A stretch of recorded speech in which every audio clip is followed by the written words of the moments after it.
کہ cipher trial एक मजाक हो रहा है, एक बंद कमरे में अदालत लगी हुई है, किसी को एक्सेस नहीं है। अब तक की सारी कार्रवाई जो साइफर ट्रायल की है वो काला दम करार दे दी गई है। आज इंसाफ की जीत है और हमारे वकील सलमान अकरम राजा साहब ने बहुत मुफस्सल दलाइल दिए। जैसे आपने देखा, हमें जुडिशरी से यही उम्मीद होती है किसी भी फोरम के ऊपर कि सारी साइड्स की बात पूरी तरह सुन के इंसाफ किया जाए।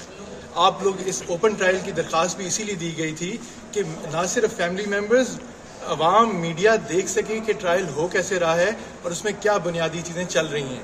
आपने सबने इस अदालत में देखा पिछले कुछ दिनों में कितनी डिटेल मामलात हुए, और आज जो शॉर्ट ऑर्डर अभी बेंच ने सुनाया है उसके मुताबिक अब तक की सारी कार्रवाई जो साइफर ट्रायल की है वो काला दम करार दे दी गई है।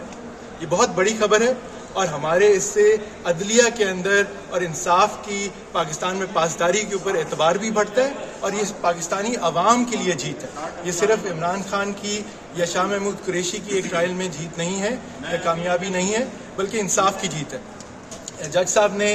फाजिल जज साहब ने शॉर्ट ऑर्डर सुनाते हुए ये बड़ा क्लियरली कहा कि ना सिर्फ जो इनिशियल नोटिफिकेशंस थे जो नवंबर से पहले इशू किए गए थे वो कालादम करार दिए गए हैं, बल्कि जो बाद में कैबिनेट के अप्रूवल से जो उन्होंने 2 नोटिफिकेशन 15 नवंबर और एक 12 नवंबर को अनाउंस किया वो भी कालादम करार दिए गए हैं। तो इसलिए ये ट्रायल अगर चलना है तो दोबारा से चलेगा, किसी नए तरीके से चलेगा। अब तक की कार्रवाई जो है वो बिल्कुल ख़त्म हो गई है। जैसे कहा जाता था कि साइफर ट्रायल एक मजाक हो रहा है, एक बंद कमरे में अदालत लगी हुई है, किसी को एक्सेस नहीं है। आज उस मौक़िफ़ की तायीद जो है इस्लामाबाद हाई कोर्ट के 2 रुकनी डिवीज़न बेंच ने कर